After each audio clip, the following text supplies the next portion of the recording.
Social and political life class 6 chapter 1 part 4 में Buddhism reached Tibet बाया लद्दाख। बौद्ध धर्म तिब्बत में लद्दाख होकर के पहुंचा था। Ladakh is also called little Tibet. Ladakh को भी छोटा तिब्बत कहा जाता है। Islam was introduced in this religion more than 400 years ago.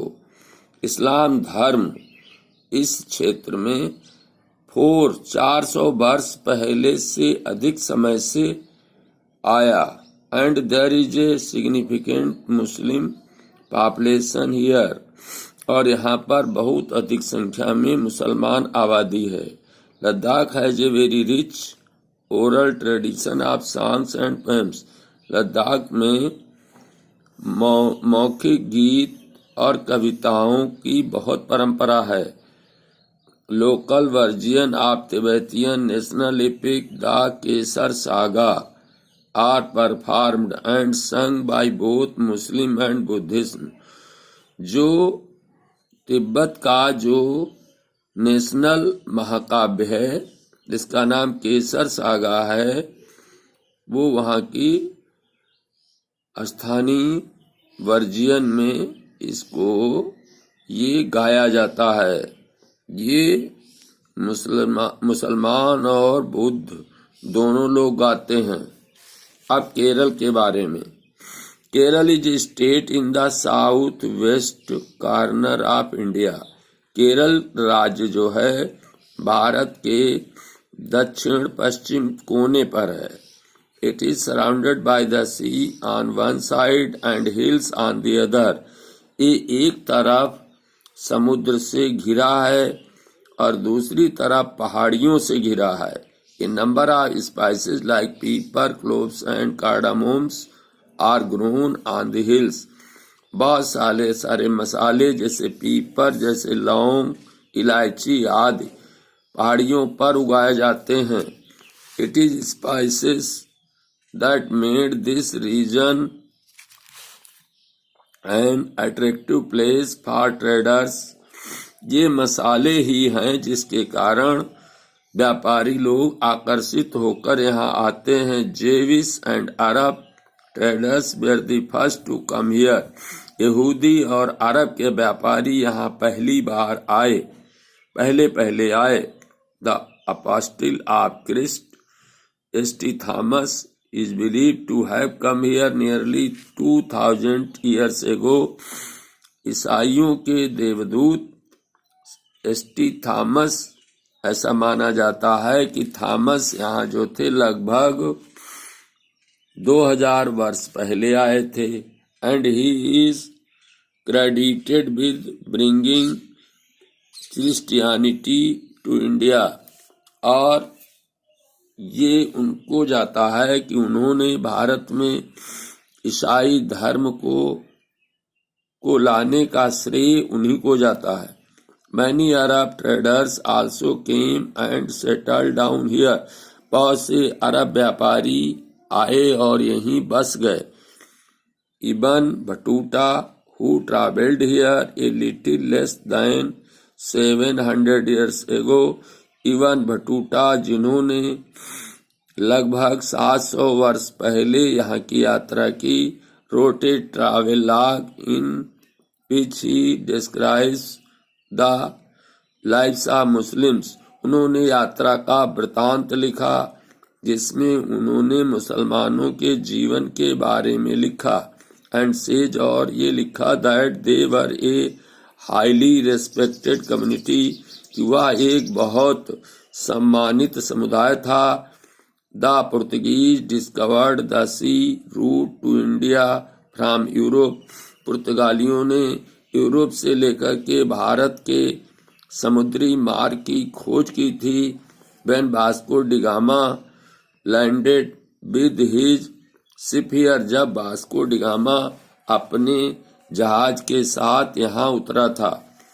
Because of all these various historical influences, इन विभिन्न ऐतिहासिक प्रभावों के कारण people in Kerala practice different religion such as Judaism, Islam, Christianity, Hinduism and Buddhism.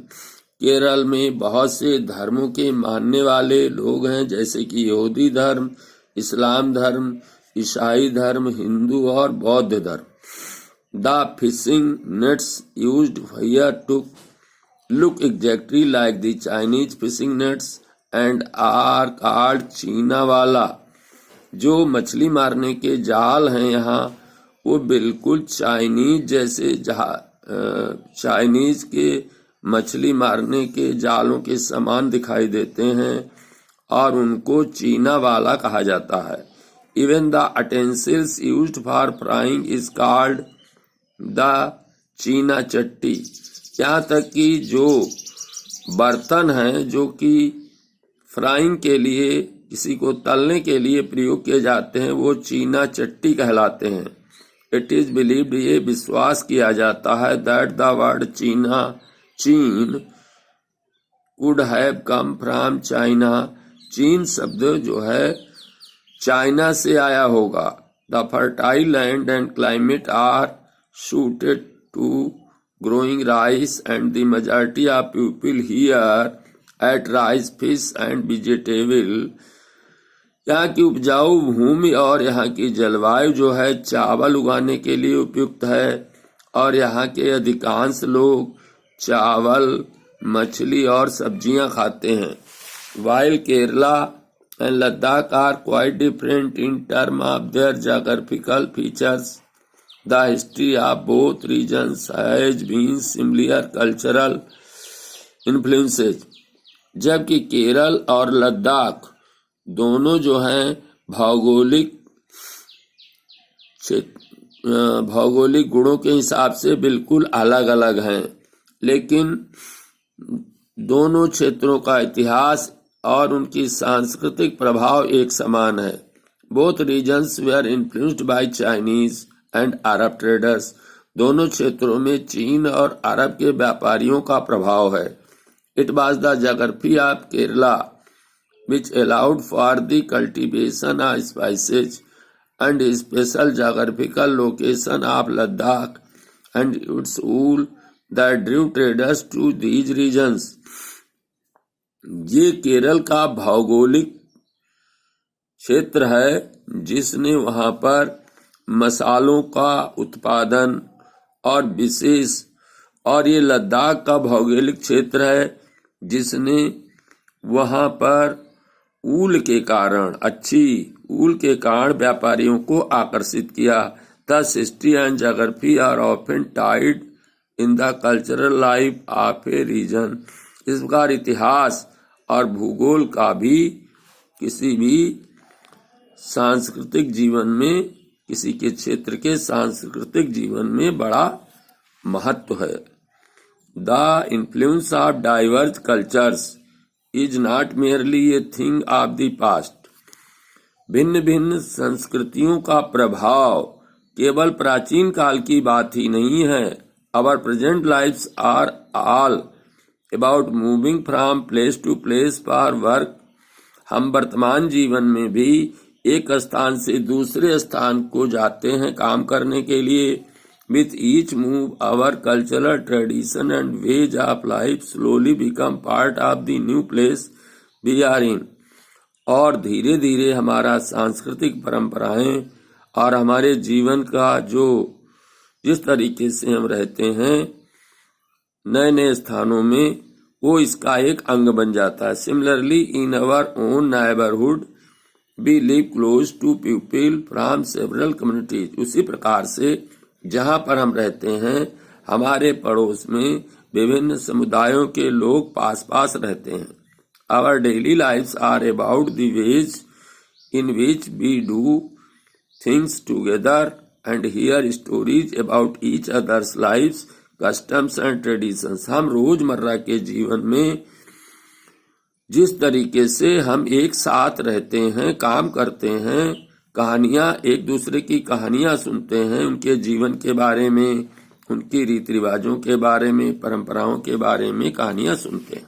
इस प्रकार से प्रभावित होते हैं। यूनिटी इन डाइवर्सिटी, विभिन्नता में एकता, विविधता में एकता। India diversity has always been recognised as a source of strength. Bharat की विविधता को हमेशा एक ताकत के स्रोत के रूप में पहचाना गया।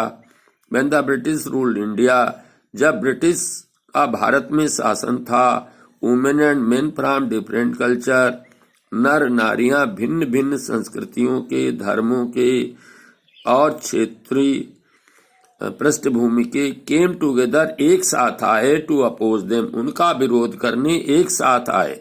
India's freedom movement had thousands of people of different backgrounds in it. Bharat के स्वतंत्रता के आंदोलन में हजारों लोग भिन्न भिन्न पृष्ठभूमि से आए थे। They work together to decide joint action, उन्होंने एक साथ मिलकर के कार्य किया। They went to jail together, वे एक साथ जेल को गए।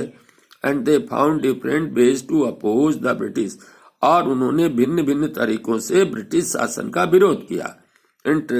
Interestingly the British thought they could divide Indians because they were so different.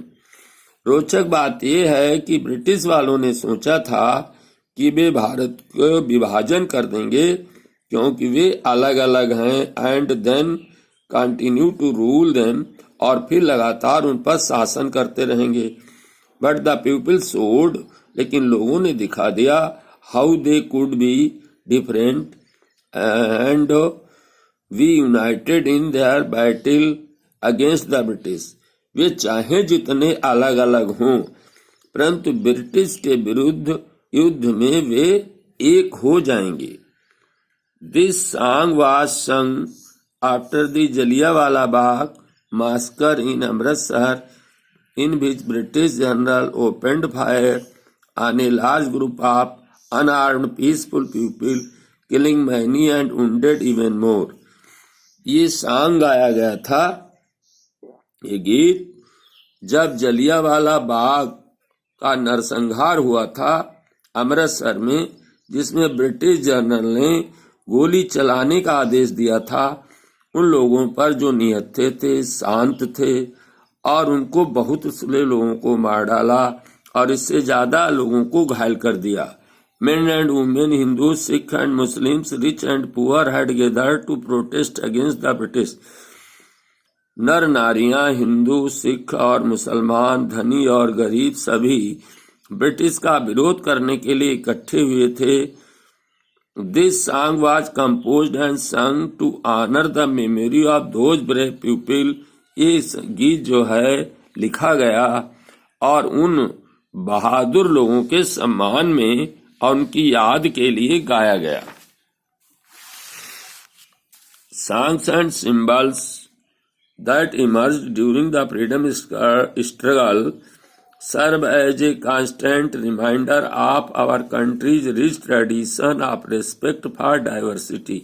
जो गीत और जो प्रतीक स्वतंत्रता संघर्ष, स्वतंत्रता आंदोलन के समय जो उभर कर आए, वो इस बात को याद दिलाते हैं कि हमारी विविधता के सम्मान और उसकी परंपराएं कितनी अच्छी हैं। डू यू नो, क्या तुम जानते हो, the story of Indian flag, क्या तुम भारतीय झंडे की कहानी को जानते हो। It was used as a symbol of protest against the British by people everywhere.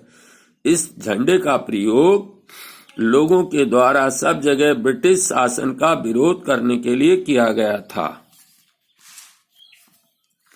In his book the discovery of India, Jawaharlal Nehru से अपनी पुस्तक डिस्कवरी ऑफ इंडिया में जवाहरलाल नेहरू ने कहा है that Indian unity is not something imposed from the outside. Bharat की एकता बाहर से थोपी गई वस्तु नहीं है। It was something deeper and with in its board, ये कोई गहरी वस्तु है और इसके अंदर से the widest tolerance of belief and custom was practised, इसके अंदर से बहुत बड़ी टॉलरेंस, सहनशीलता और विश्वास है, इसमें बहुत बड़ी सहनशीलता और विश्वास है। कस्टम एंड वाज प्रैक्टिस्ड, और इसके प्रत्येक रीति रिवाज को प्रैक्टिस में लिया गया। एंड एवरी वैरायटी एक्नॉलेज्ड, और प्रत्येक इसकी वैरायटी मतलब प्रत्येक विविधता को पहचाना गया। एंड इवन इनकरेज्ड, और प्रत्येक विविधता को प्रोत्साहित भी किया गया। इट वाज नेहरू, ये नेहरू ही थे, who coined the phrase unity in diversity, जिन्होंने इस फ्रेज को बनाया, रचना की, यूनिटी इन डाइवर्सिटी, विविधता में एकता, टू डिस्क्राइब द कंट्री, देश का वर्णन करने के लिए। India national anthem composed by Rabindranath Tagore, Bharat का राष्ट्रीय गीत रविंद्रनाथ टैगोर के द्वारा लिखा गया।